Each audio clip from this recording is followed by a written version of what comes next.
Assalamualaikum warahmatullahi wabarakatuh. Waalaikumsalam warahmatullahi wabarakatuh. Apa kabar anak-anak? Alhamdulillah sehat. Sebelum belajar coba dulu. Ada teman yang nggak hadir? Ada Adinda Lutfiana. Julia Haliana. Sakit Julia yang satu sama itu. Belajar dulu. Julia Haliama. Jago. Maila. Hadir. Mailani. Hadir. Natasha. Ikan dulu.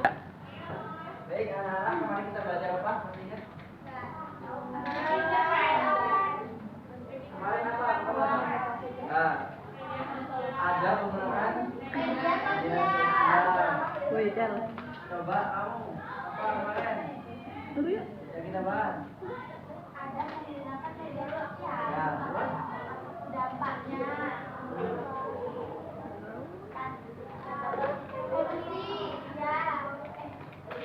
Cara menggunakan media sosial dengan baik. Ya, bagus. Coba lengkapi. Ya. Baik. Bagus semua, pintar. Selanjutnya kita akan membahas tentang pertemuan pernikahan dalam Islam. Sebelum masuk ke pembahasan, apa yang tahu tentang pernikahan?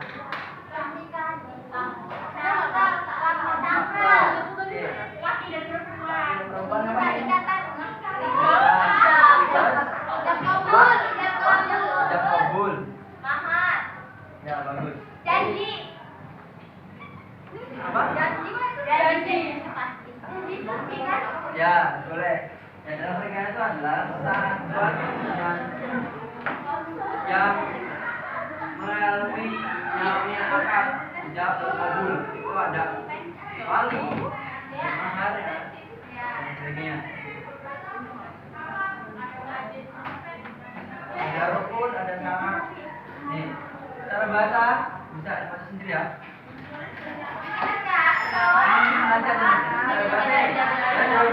Dari bahasa Arab yang berarti menggabungkan al-jam'u dan berkumpul. Al-ibtimah. Terus istilah akad yang menghalalkan hubungan suami istri antara seorang laki-laki dan perempuan. Lalu menurut undang-undang nih, ada juga menurut negara. Nikah itu enggak hanya sekedar menurut agama, tapi juga harus ada yang namanya legalitas undang-undang negara. Itu menurut Undang-Undang Nomor 1 1974 kata lahir batin keluarga bagian berdasarkan iman yang maha esa. Jadi dalam Islam kalau nikah itu harus sama-sama sama-sama Islam.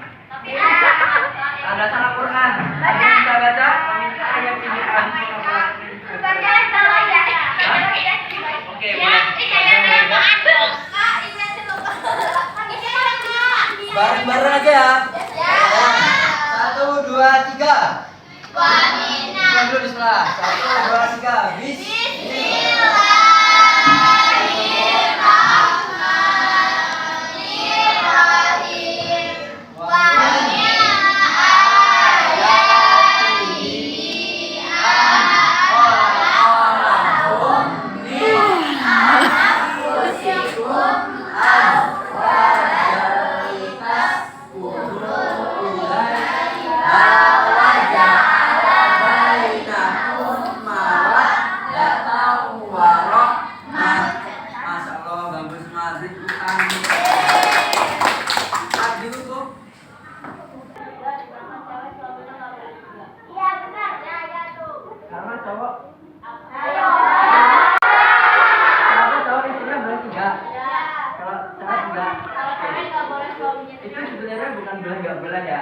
Dalam Quran itu tuh sebenarnya ayat pengurangan.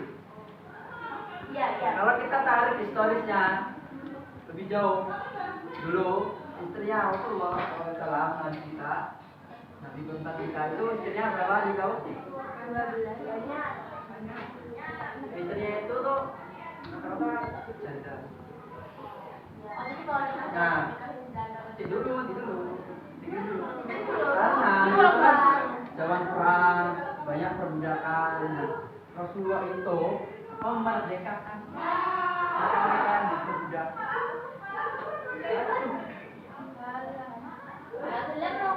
Oke, jadi bukan semata-mata kayak menanggung hartanya, main dalam punya, menolong tujuannya.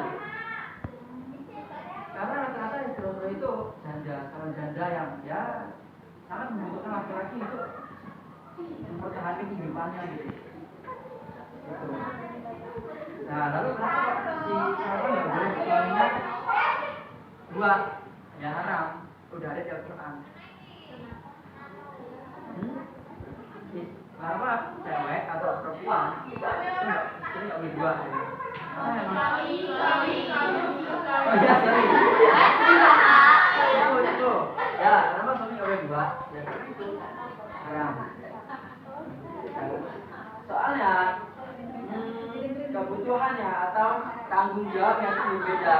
Kalau laki-laki kan dia memiliki 3 tanggung jawab. Yang pertama sandang, pangan, dan papan. Perempuan bisa nggak? Bisa. Dengerin. Dalam Islam keluarga yang memiliki kewajiban 3 tadi itu adalah seorang suami, seorang ayah, ibu, istri nggak wajib mencari nafkah untuk 3 hal tersebut. Haram hukumnya kalau niatkan untuk mencari nafkah. Sangat ditegaskan dalam Islam. Nggak boleh. Itulah alasannya. Jadi niatnya jangan untuk mencari nafkah. Ingin membantu atau ingin mencari untuk diriku sendiri, untuk kebutuhanku sendiri. Ya, kalau misalnya kalian sudah nikah pada saatnya entah kapan. Jadi kalau misalnya ingin cari diri sendiri, jangan niat untuk mencari nafkah. Nggak boleh, itu haram. Itu bisa mengurangi jatah rezekinya si suami atau si ayah. Ya, ingat. Jadi kalau misalnya aku kerja, suamiku ini kalau andilin suami masih kurang misalnya, jangan niat untuk mencari nafkah, tapi niat untuk ya cari kebutuhan untuk memenuhi kebutuhan itu. Saya mungkin untuk beli skincare, ya kebutuhan bulanan, jangan sering bikin barang apa, ya niatnya ya untuk diriku sendiri, bukan untuk keluarga. Oke, cut. Nih. Jadi dalam Islam itu hukum ketiga itu ada 5: wajib, sunnah, makruh, dan haram. Yang pertama kita membahas wajib. Makruh lahir batin yang khawatir terjerumus perzinahan jika tidak menikah. Jika kita dapati seorang laki-laki atau perempuan, laki-laki khususnya, kalau dia sudah punya 3 dan 5, wajib hukumnya untuk segera menikah. Karena takutnya kalau dia nggak menikah, dia terjerumus ke perzinahan. Ya, terjerumus sebagai orang bebas dan lain-lain itu yang dulu, malah dia enggak tertarik. Sedangkan kayaknya dia punya syaratnya karena dari semua yang diperlukan istri dia punya, tapi dia nggak menikah. Oleh kedua, sunnah mampu lahir batin, namun masih bisa menjadikan diri dari godaan. Jadi ya mampu sebenarnya, kalau semua tapi dia masih belum ingin menikah, masih ingin sekolah dulu, atau ingin kerja karir dulu, atau masih ingin bahagia orang tua dulu, misalnya.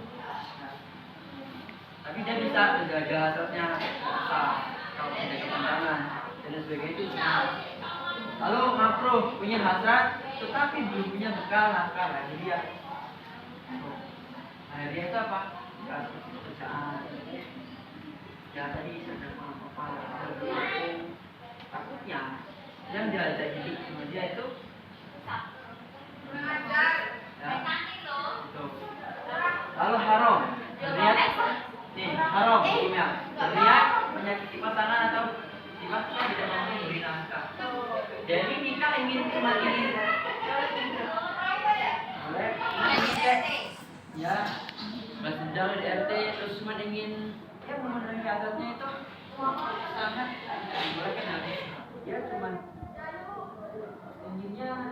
apa bahasa halusnya ya? Yang kalau kasarnya ingin pakai kan? Nyari enaknya aja, tadi nggak mau kerja. Ya itu harap ya. Nggak mau kerja, nggak mau ngapain istrinya.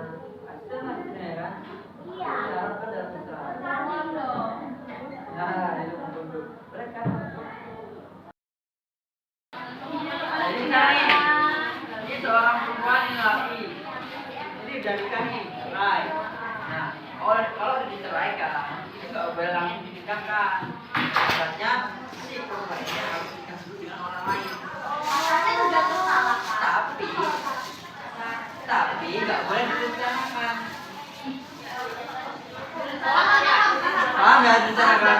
Si istri ini terakhir suratnya tadi kalau bisa dinikahkan kan, si istri ini nikah lagi. Tapi nggak boleh direncanakan. Jadi suaminya mantannya itu nggak boleh tahu.